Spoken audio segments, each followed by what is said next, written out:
오늘 본문에 베드로가 이제 수훈의 사역을 마치고 예루살렘으로 올라가는 그 내용을 다루고 있는데, 여러분, 베드로는 교회 역사상 최초의 교회, 예루살렘 교회를 이끈 지도자였고 목회자였습니다.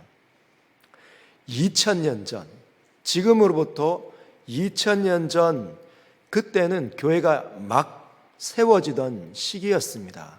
그때는 교회가 없었어요. 교회가 없었는데 예수님께서 승천하시고 난 다음에 남겨진 제자들에게 성령이 부어지자 교회가 그때부터 생겨났다는 겁니다. 그 교회가 예루살렘에만 존재했습니다. 근데 예루살렘에만 존재했던 이 교회 위에 스데반으로 인한 대대적인 핍박과 박해가 일어나자 예루살렘 교회에 있었던 수많은 사람들이 유대 전 지역으로 다 흩어져 버렸습니다. 박해를 피해서 이리저리로 피해 다니는 거죠. 그때 예루살렘 교회를 이루었던 수많은 사람들이 같이 흩어진 거죠. 그 속에는 신앙이 매우 깊은 사람도 있었을 거고, 신앙이 매우 얕은 사람도 있었을 거고, 이제 막 교회 안으로 들어왔던 사람들, 예수 믿는 것이 어떤 건지 잘 모르던 어리둥절하는 그런 사람들까지도 다 흩어져 버렸을 것 같습니다. 그 중에는 어떤 사람들은 이렇게 생각을 했겠죠. 꼭 이렇게까지 믿을 필요가 있을까? 그냥 나는 내가 원래 믿는 대로 그냥 그렇게 살란다 하고 이전으로 돌아갔던 사람들이 있었을 수도 있습니다. 과거 믿지 않던 습관으로 떨어지는 사람들이 있었겠죠. 왜냐하면 아직 믿음이 생기기 전이었기 때문에.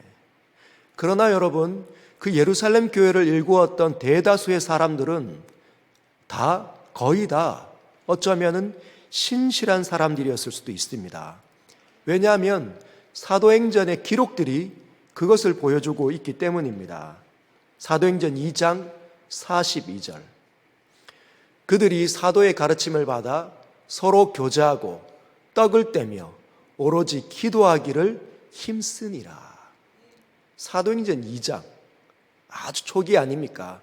성령이 이제 막 부어졌을 때 그들이 사도의 가르침을 받아 서로 교제하고, 사도의 가르침을 받습니다. 그 받은 대로 그대로 사는 거죠. 떡을 떼고 오로지 기도에 힘쓰더라. 열심히 기도했던 사람들이었습니다. 5장쯤 넘어가 볼까요? 5장 12절에서 14절. 사도들의 손을 통하여 민간에 표적과 기사가 많이 일어나매, 사도들이 곳곳으로 다니면서 민간에 표적과 기사가 많이 일어납니다. 예수의 이름으로 선포하면 귀신이 떠나가고, 수많은 병자들을 데리고 왔을 때 그 위에, 환부 위에 손을 얹고 나사렛 예수의 이름으로 명하노니 이 모든 더러운 병들아 물러가라 하면 사라지는 것이죠. 그랬더니 믿는 사람이 마음을 다 같이 하는 일이 일어났어요. 여러분, 함께 믿는다 해도 갈등이 일어나지 않습니까? 그런데 믿는 사람이 마음을 다 같이 하여 솔로몬 행각에 모이고, 그 나머지는 감히 그들과 상종하는 사람이 없으나, 다른 사람들은 같이 모이지는 않지만 상종하지 않습니다. 왜? 예수 믿는 사람들은 좀 독특해. 왜? 그 이전에 예수께서 죽었으니까, 사형수로 죽었으니까 미움받을까 봐 상종하지 않습니다. 그러나 그 사람들을 보면서 칭찬은 하는 거예요. 왜? 삶이 다르니까. 삶이 다르니까.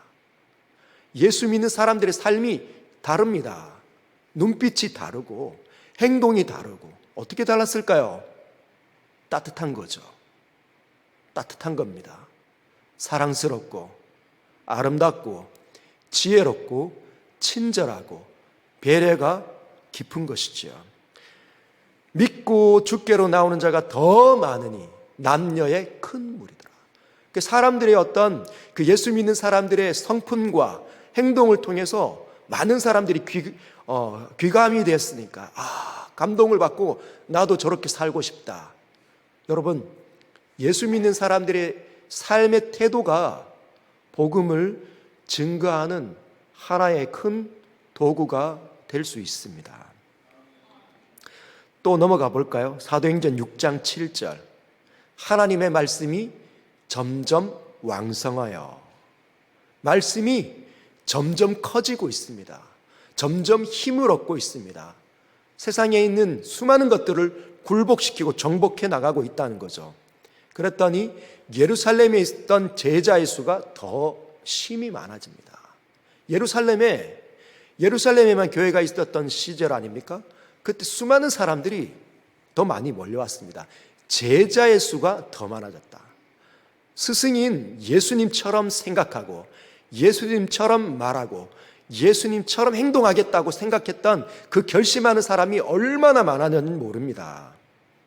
그냥 믿는 정도가 아니라, 그래서 허다한 제사장의 무리도 이 도에 복종하니라. 그게 핍박이 일어나기 전까지 예루살렘 교회에 일구었던 사람들의 수준이었다는 거예요.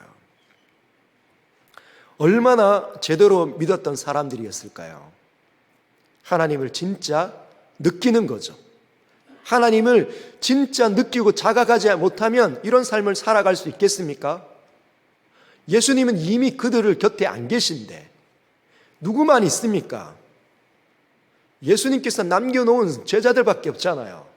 사도들밖에 없는데, 또는 120명의 제자들밖에 없었는데 스승은 없는 거예요. 예수님은 보이지 않습니다. 남겨진 자네들밖에 없는데, 남겨진 사람들밖에 없는데, 그런데도 불구하고 그들은 하나님을 느끼는 겁니다. 예수님을 느끼는 거죠. 어떻게 느낄 수 있을까요? 성령을 통하여서 느끼는 겁니다.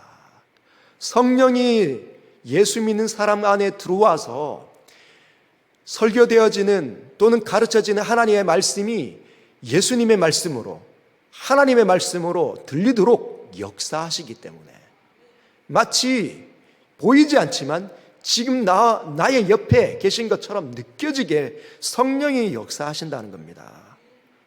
그래서 말씀을 따라 살기 시작하는 거죠. 나는 말씀대로 살겠다. 나는 말씀대로 살아야 한다. 말씀대로 살지 않으면 안 된다. 나는 오직 말씀으로만 산다. 이렇게 이야기하는 사람들이었습니다.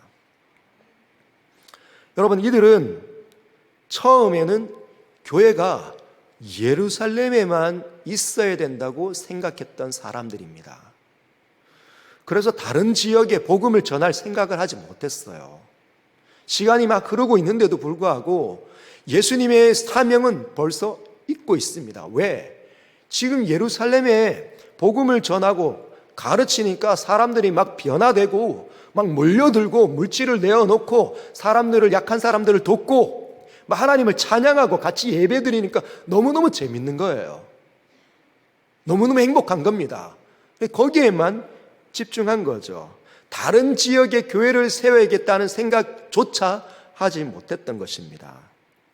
그러나 스데반의 일로 큰 박해가 일어나자 흩어지는 거죠. 흩어집니다. 이 지역과 저 지역으로 막 흩어져 갔습니다. 근데 흩어지자마자 그 흩어진 지역에 예수님의 제자들, 예수님의 사람들, 성도들, 그리스도인들이 들어간 그 지역에 교회가 생겨나기 시작했다는 거죠. 왜? 3, 4, 5 모여가지고 뭘 했겠습니까? 정말 하나님을 자각하고 하나님을 사랑하고 예수님의 말씀대로 살아야 되겠다고 생각했던 그 사람들이 뭘 했을까요? 예배를 드리는 거죠. 누가 같이 여기 이 지역으로 흘러 들어왔대. 그래? 연락해보자. 그래서 연락 닿아서 어느 지역에서 어느 시간대에 모이는 겁니다. 아, 당신도 왔구만. 집사님도 오셨어요? 라고 얘기하는 겁니다. 누구도 왔다는데요. 그래, 데리고 와. 그래서 함께 예배를 드립니다. 그리고 사도들을 통해서 들었던 예수님의 말씀을 그 가장 연장자가, 신앙이 가장 좋은 사람이 기억해내서 말씀을 나누고 또 가르치기 시작합니다. 그리고 삶을 적용한 거죠. 여러분, 사도들보다 더 훌륭했을까요? 훌륭하지 못했을 것 같습니다. 그러나 여러분, 성령이 계시다면 성령이 그 연약한 그 사람들의 말이라 할지라도 그 말을 사용해서 예수님의 소리로 바꾸어낸다는 거죠. 성령이 친히 우리 안에 계시면 성령이 친히 가르치십니다.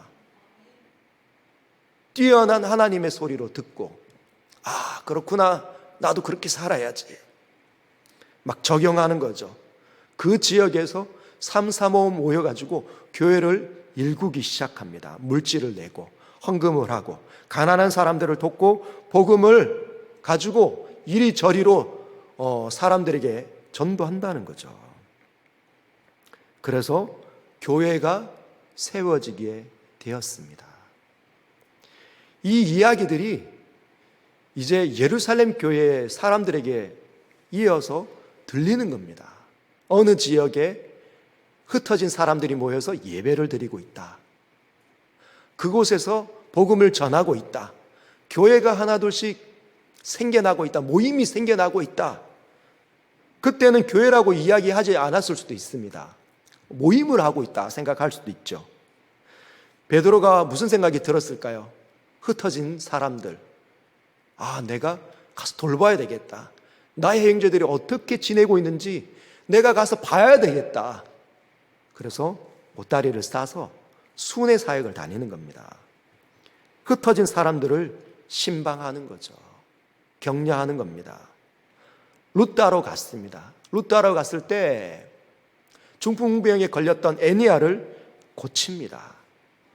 그랬더니 룻다에 있을 때 요바에 흩어져 있는 사람들이 룻다에 베드로가 왔다는 소식을 듣고 또 초대하는 거예요.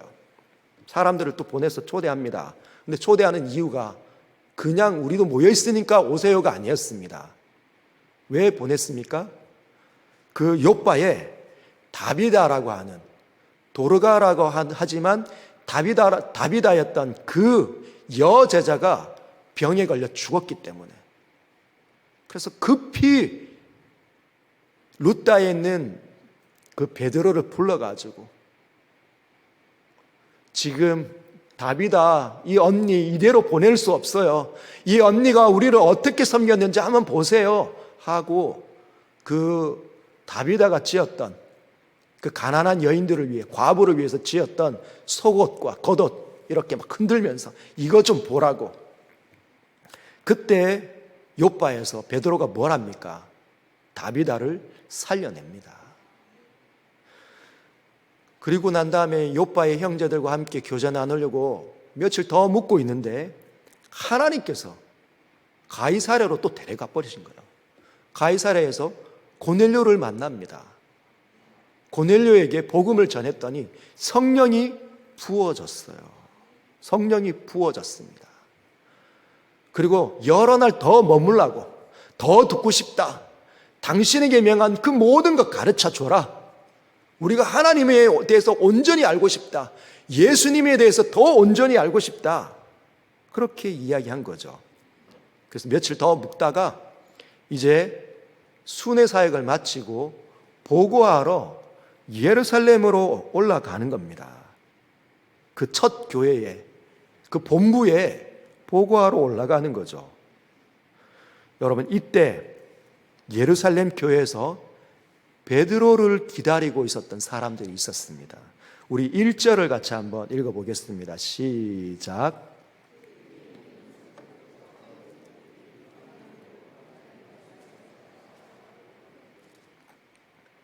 유대에 있는 사도들과 형제들이 이방인들도 하나님의 말씀을 받았다함을 들었더니, 지금 어떤 걸 들은 겁니까? 고넬료가 베드로를 초대해서 베드로가 그 이방인인 고넬료, 즉 정복자들, 그들에게 복음을 전했다. 이 이야기를 예루살렘에 있는 형제들이 들은 거죠.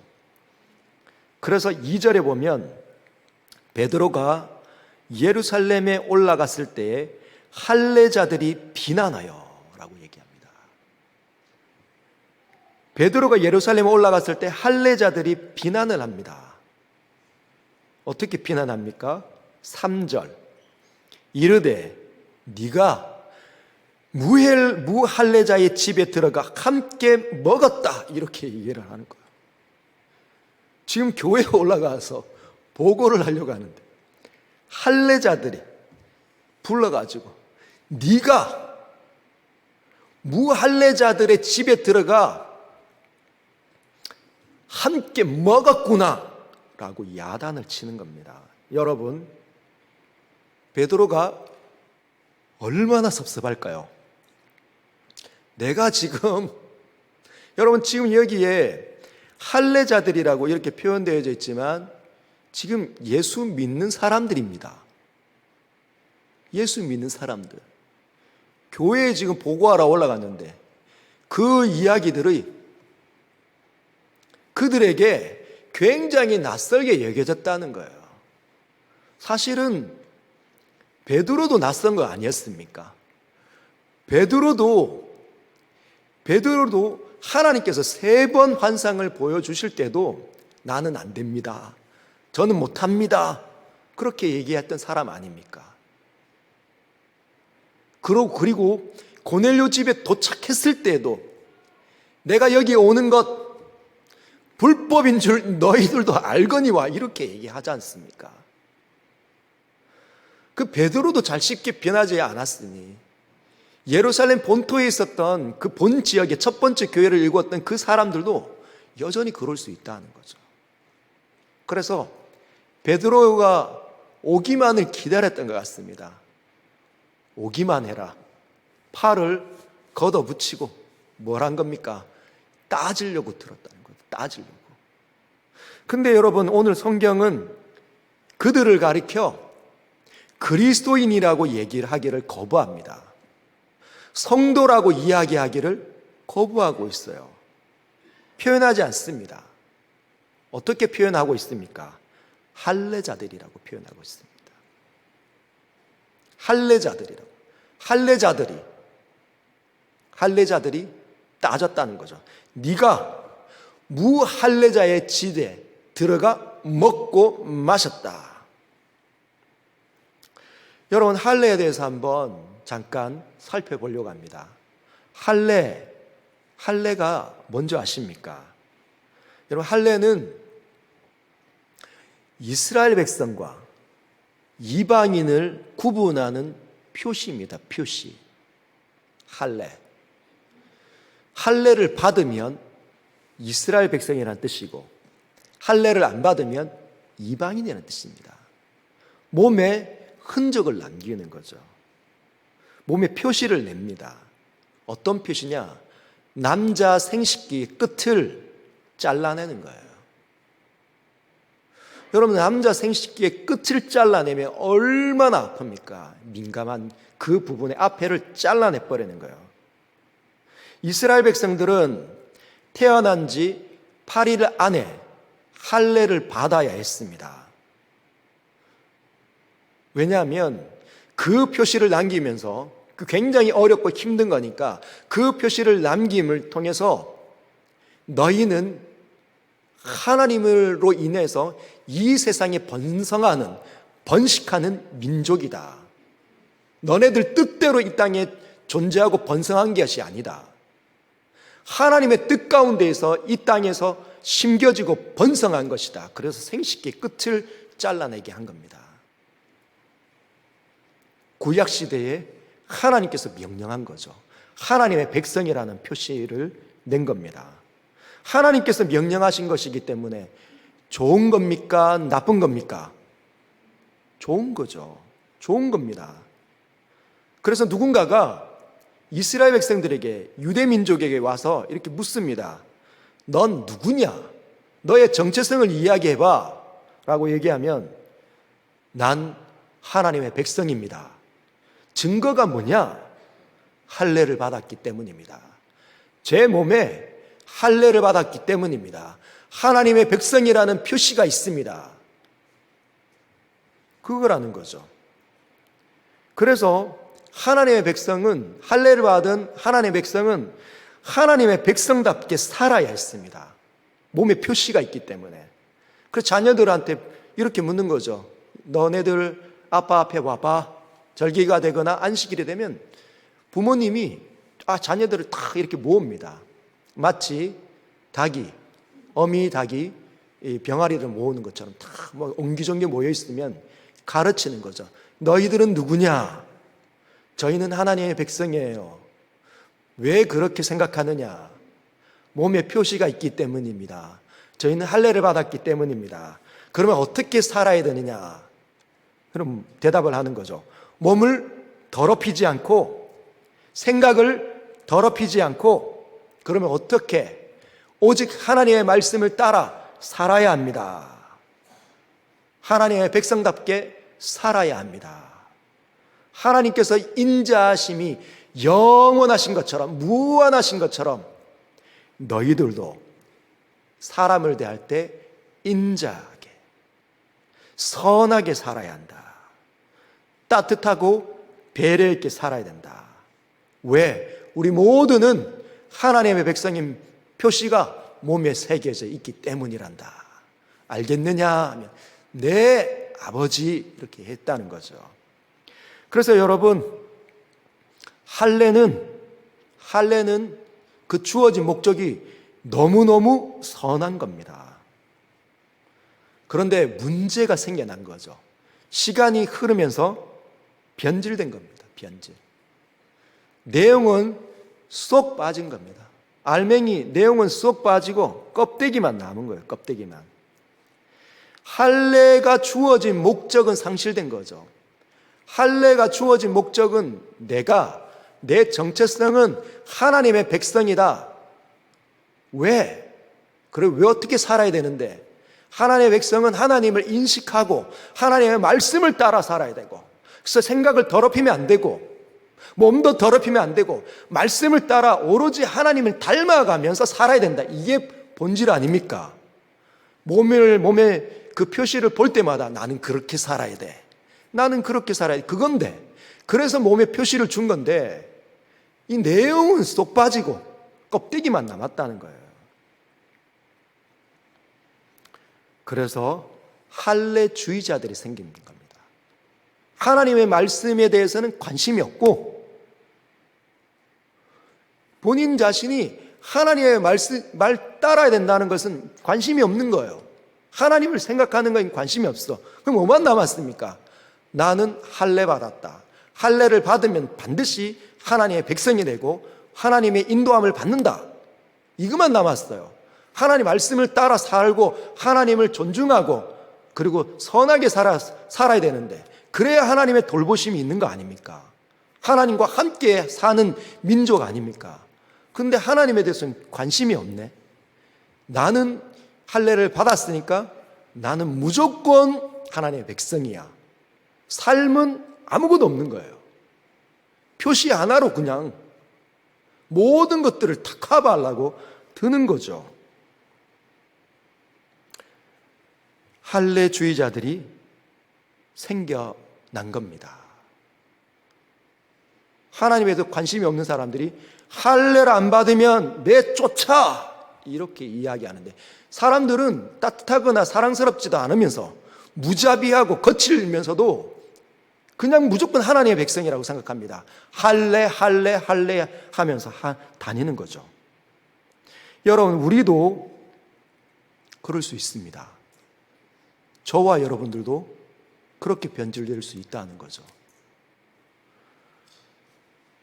우리 안에 우리의 이 신앙을 도모하기 위해서 주어진 선한 도구들이 있습니다.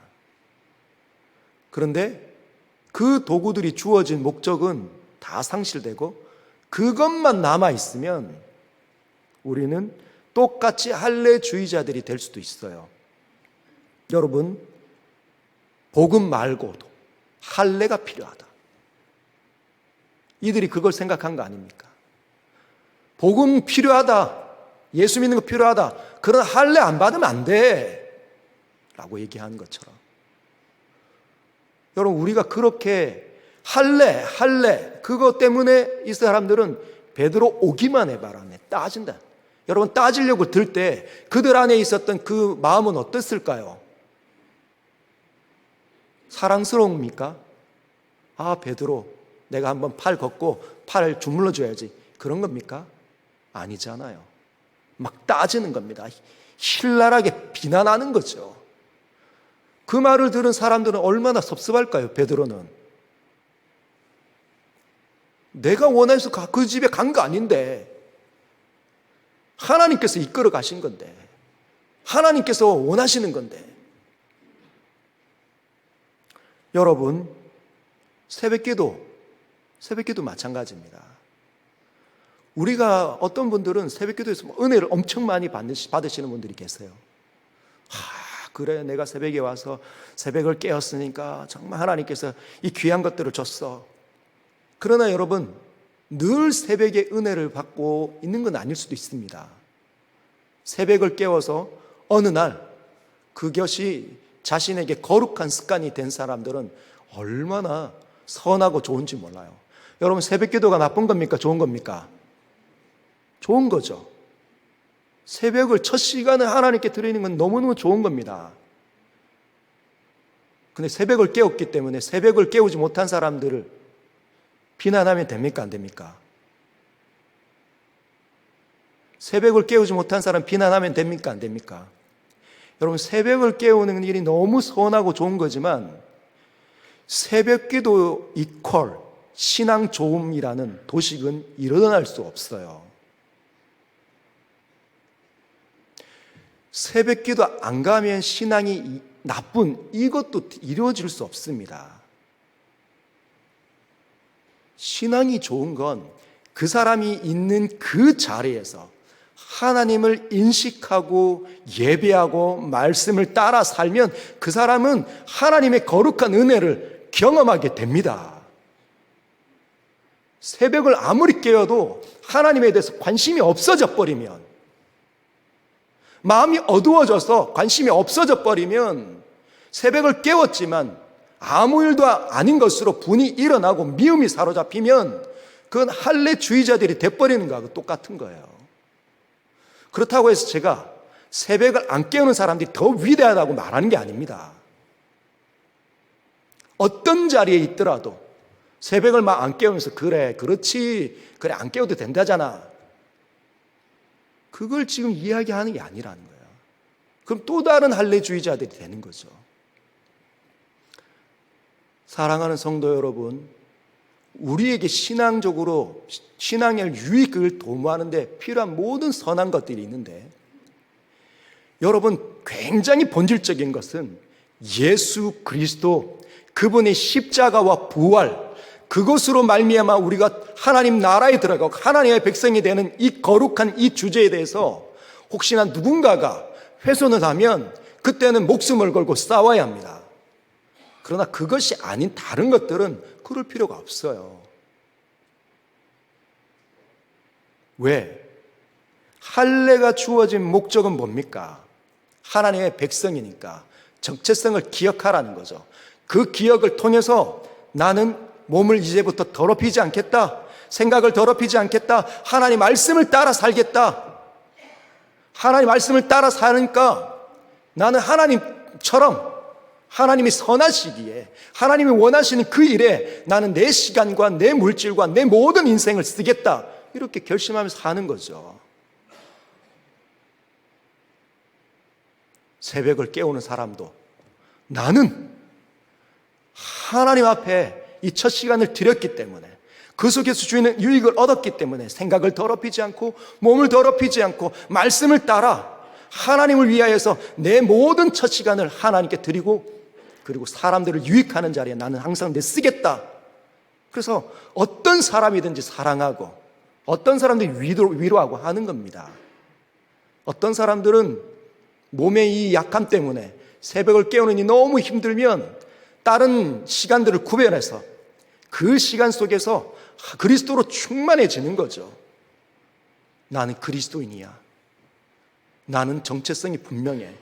나는 어떻게든지 간에 말씀을 따라 살 수밖에 없어. 그렇게 하면 동일한 하나님의 거룩한 은혜가 추워질 겁니다. 여러분, 목적이 가르쳐지지 않으면 관습과 전통만 계승된다는 거죠. 복음 말고도 할례 받아야 된다. 여러분, 이런 것이 역사 가운데 계속 일어났었어요. 이 첫 번째 예루살렘 교회뿐만 아니라 시간이 쭉 지나서 초대교회가 지나고 한 500년쯤 지나면 500년대부터 약 1500년 정도까지가 교회의 암흑기였습니다. 중세교회. 그때 어떤 일이 일어납니까? 교회가 변질되는 거죠.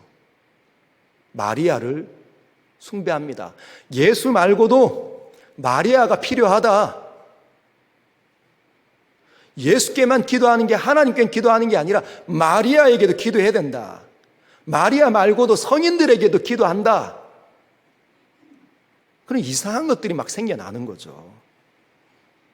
목적이 가르쳐지지 않으면 관습과 전통만 계승됩니다. 그래서 이들이 아마 유대인들, 예수님께서 오기 전에 그들은 늘 할례를 받아야 이 동네에서 살 수 있어 라고 얘기했던 거죠. 안 그러면 쫓겨나는 겁니다. 할례 받은 사람만이 이스라엘 백성이고 선택받은 하나님의 민족이다. 그런 의식이 강하게 드는 거예요. 여러분, 하나님께서는 이 부분을 어떻게 이해하실까요? 에베소서 2장 11절 같이 한번 읽어볼까? 시작. 그러므로 생각하라. 너희는 그때에 육체로는 이방인이요 손으로는 육체에 행한 할례를 받은 무리라 칭하는 자들로부터 할례를 받지 않은 무리라 칭함은 받은 자들이라. 이게 무슨 말이냐면, 이 바울이 그때에 예수 믿지 않은 그때에 너희는 어떤 존재냐? 육체로는 이방인들이었다. 육체로는 이방인들이었다. 그 육체로 이방인들은 그러면 어떤 사람들인가? 첫 번째, 육체로 이방인인 사람들은 첫 번째, 손으로 육체에 행한 할례를 받은 무리라 칭하는 자들로부터, 그때부터 어디까지? 그 범위를 정하는데 이 사람들부터 여기까지다 이겁니다. 손으로 육체에 행한 할례를 받은 무리라 칭하는 자들, 거기부터. 이게 누굽니까? 몸에 표시내는 할례를 받은 사람들부터 어디까지? 몸에 할례를 받지 못한 사람들까지가 육체의 이방인들이라는. 하나님 보시기에는 할례를 받아도, 몸에 할례를 받아도 이방인들이라는 거예요. 할례를 안 받아도 이방인이고 할례를 받아도 이방인입니다. 왜 그럴까요? 예레미야 9장 25절에서 26절. 여호와의 말씀이니라. 보라, 날이 이르면 할례 받은 자와 할례 받지 못한 자를 내가 다 벌하리니 곧 애굽과 유다와 에돔과 암몬 자손과 모압과 및 광야에 살면서 살적을 깎은 자들에게라. 무릇 모든 민족은 할례를 받지 못하였고, 여기서 모든 민족은 요 위에 있는 애굽과 에돔과 암몬 자손과 모압과 및 광야에 살면서 있는 그 허다한 민족이겠죠. 그들은 할례를 받지 못하였고 이스라엘은 마음에 할례를 받지 못하였니라. 마음에 할례를 받지 못했기 때문에 육체로는 다 이방인들입니다. 그 존재하는 그 자체가 다 이방인이라는 거예요. 마음의 할례를 받지 못하면 똑같다는 겁니다. 그런데도 불구하고 첫 번째 교회를 일구었던 사람들은 몰랐다는 거예요. 당연히 그냥 할례를 받으면 다 그냥 하나님의 백성인 줄 알았다는 거죠. 그런 상태에서 복음이 그들에게 들어온 겁니다. 처음에는 이들에게는 문제되지 않아요. 왜? 예루살렘 교회를 일구었던 사람들 전체는 다 할례 받은 사람들입니까? 땅이 어딘데? 이스라엘 백성들 아닙니까? 그 주변에는 아무도 할례 받지 못한 사람은 없습니다. 그래서 문제가 되지 않았어요. 근데 문제는 복음이 예루살렘을 넘어 이제 퍼져나가기 시작했기 때문에 문제가 생겨난다는 겁니다. 복음은 확장성을 가지고 있습니다. 움직여 가는 거죠. 복음은 여기서 받으면 바로 곧 그 사람을 통해 다른 지역으로 넘어가고 싶어하는 운동력을 가지고 있습니다. 복음에 감동된 사람은 내가 너무너무 복음이 너무너무 재밌고 기쁘다, 복음의 감격이 일어나면 이걸 나누어 주고 싶어하는 욕구가 생겨납니다. 그게 복음의 운동력이고 확장성입니다. 그런데 이 복음은 세상에 있는 수많은 어떤 장벽들을 무너뜨리고 차별을 무너뜨리고 통일시키는 힘을 가지고 있어요. 에베소서 4장 6절 같이 한번 읽어볼까요? 시작. 하나님도 한 분이시니 곧 만유의 아버지시라. 만유 위에 계시고 만유를 통일하시고 만유 가운데 계시도다. 하나님이 한 분이신데 만유의 아버지시다. 모든 존재들의 아버지시다. 그 위에서 만유를 통일하시는 겁니다. 하나님께서 원하는 건 죄로 말미암아 만들어졌던 수많은 차별과 장벽들을 무너뜨리는 거예요. 사람들은 경계를 자꾸만 세웁니다. 나라들은 나라들의 장벽을 세웁니다. 여기까지 넘어오면 너희들 큰일 난다. 그래서 끊임없이 얘기합니다. 어릴 때 여러분 학교 다니면서 여기 내 거야 옆에 짝지랑 할 때 연필 쭉 그어가지고 여기 넘어오면 큰일 난다. 그래서 연필 넘어오면 이게 내 거야 넘어가면 안 된다 했잖아. 여러분 그것이 어릴 때부터 그냥 자기 땅 자기 것, 그 차별을 얼마나 많이 만드는지 몰라요. 사람들은 혈통을 자꾸만 구분합니다. 어느 나라 사람이가 너무 중요해요. 옛날에 우리 어른들 그 어느 나라 사람이니 어느 지역 사람이야 어디 근본도 모르는 사람을 데리고 와 그런 얘기들 하는 거죠. 만약에 우리나라 사람들 가운데 그 사람이 미국 사람이다, 독일 사람이다, 유럽의 백인이다 그러면 좀 좋게 봐줘요. 근데 동남아시아 사람이다 그러면 자꾸만 하찮게 여기려고 합니다. 여러분은 어때요? 우리 안에 그거 있지 않습니까? 학벌로 자꾸만 구분 지으려고 합니다. 나는 그래도 말이야 어느 대학 나왔지, 어떤 대학 나왔지, 내가 대구에서 그래도 어느 정도 알아주고 하는 그런 대학에 나오면 조금 그래도 내가 서울은 못 갔지만 조금, 그래서 조금 나보다 열등한 대학이라고 생각하면 괜히 그냥 좀, 여러분은 어떻습니까? 그런데 서울에 있는 대학 나온 분들은 더 어깨에 힘주는 거예요. 내가 그래도 지방보다 서울 나왔지. 근데 서울에서도 거의 막 중심에 들어가는 스카이 대학 나오면 막 정말 기고만장합니다. 여러분 법계도 어느 대학을, 지방 대학을 나왔는가, 영남 지역의 대학을 나왔는가, 아니면 호남 지역에 있는 대학을 나왔는가, 아니면 이 지방보다는 서울에 있는 그 대학을 나왔는가, 서울 중에서도 그런 가장 중요해 보이는 그런 대학에 나왔느냐에 따라서 진출도가 다르다고 하잖아요.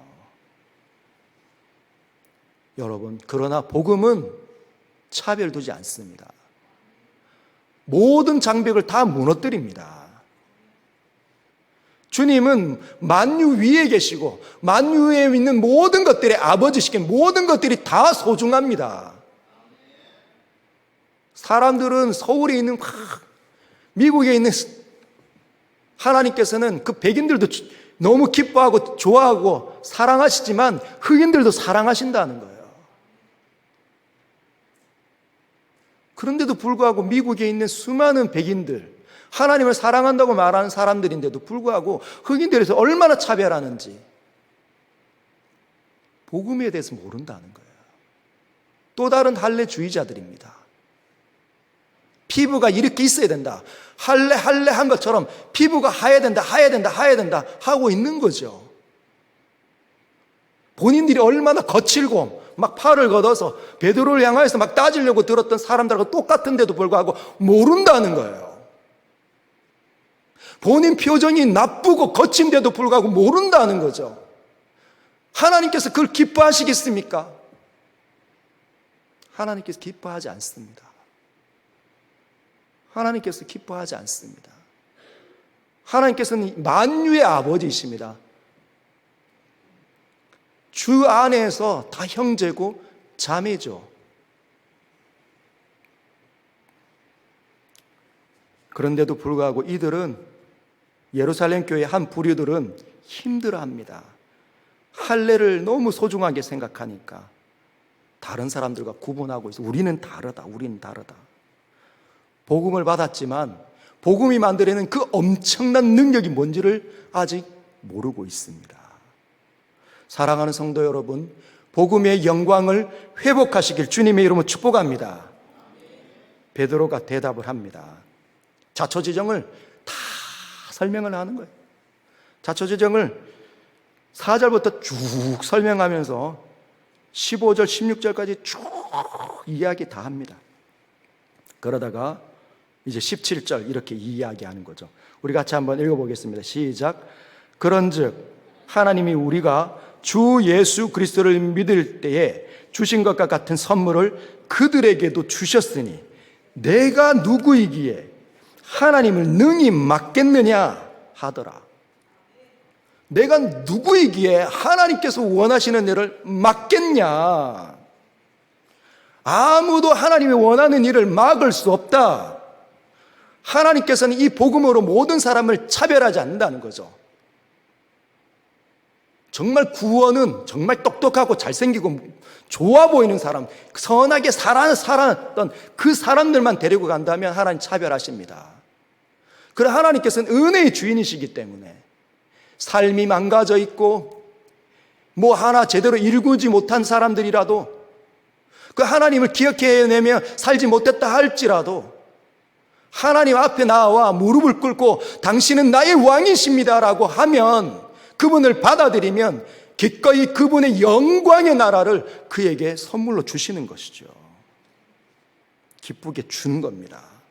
누구든지 아멘으로 받기만 하면 주님은 그 안으로 들어가 그와 더불어 먹고 마시는 일을 하신다는 거예요. 세상에 그 무엇보다도 존귀하신 그 하나님께서 그 연약한 사람에게로 들어가서 더불어 먹고 마시고 함께 하시는 겁니다. 하나님의 모든 좋은 것을 그에게 다 주는 거죠. 가락지를 끼우고 귀하고 좋은 것으로 살찐 짐승을 잡아 주었던 그 탕자의 아버지를 기억해 보십시오. 그게 하나님의 사랑입니다. 이사야 55장 1절 이렇게 되어져 있습니다. 1절과 3절. 오호라 너희 목마른 자들아 물로 나오라. 돈 없는 자도 오라. 너희는 와서 사 먹되 돈 없이 값없이 와서 포도주와 젖을 사라. 너희는 귀를 기울이고 내게로 나와 들으라. 그리하면 너희의 영혼이 살리라. 내가 너희를 위하여 영원한 언약을 맺으리니 곧 다윗에게 허락한 확실한 은혜이니라. 할렐루야. 값없이 얻는 거죠. 값없이. 부자이기 때문에, 헌금 엄청 했기 때문에 하나님의 특별한 사랑 받는 게 아닙니다. 값없이 받는 거예요. 값없이. 그냥 예수의 사랑에 감동된 것밖에 없는데, 그분의 사랑을 받아들인 것밖에 없는데, 들은 것밖에 없는데, 마음이 쏠린 것밖에 없는데 너희 영혼이 살 것이다 말씀하신다는 거죠. 18절에 보면 그들이 이 말을 듣고 잠잠하여, 여기서 그들은 할례자들이었습니다. 할례자들. 그리스도인이었지만 할례를 붙잡고 있었던 사람들이 입을 다물고 잠잠하게 생각하고 있는 겁니다. 그러다가 하나님께 영광을 돌립니다. 하나님을 찬양하는 거죠. 이르되 그러면 하나님께서 이방인에게도 생명을 얻는 회개를 주셨도다. 그때 자기들이 가지고 있던 선입견, 편견, 좋지 않은 그 관점이 깨어진 겁니다. 팔 걷어붙이고 따지려고 했던 그것 모두 내려놓은 것이죠. 거기서 우리는 이들이 진실된 그리스도인이었음을 알게 됩니다. 여러분, 진실된 그리스도인도 문제투성입니다. 아직 변화되어야 될 관점들이 얼마나 많은지 모릅니다. 그런데 하나님께서 열어주시자 입 다무는 거죠. 따지려고 했던 거 다무는 겁니다. 하나님이 원하셨으면 됐지. 하나님께서 원하셨다면 난 됐지. 내가 무슨 얘기를 더 할 것인가. 내가 원하는 건, 내가 따지고 싶었던 거 내려놓는 겁니다. 그게 진실된 성도의 자세라는 것이에요. 할렐루야. 여러분 모두가 주의 말씀에 귀를 기울이시길 바랍니다. 주님께서 원하는 이 소리가 여러분에게 부딪혀서 하나님의 소리로 들릴 때, 마음에 감동이 될 때, 기쁘고 즐겁고 찔림으로 다가올 때, 아픔으로 다가올 때 멈추라고 하면 멈추시고, 나아가라고 하면 나아가시고, 그래서 하나님을 영화롭게 하시길 주님의 이름으로 축복합니다.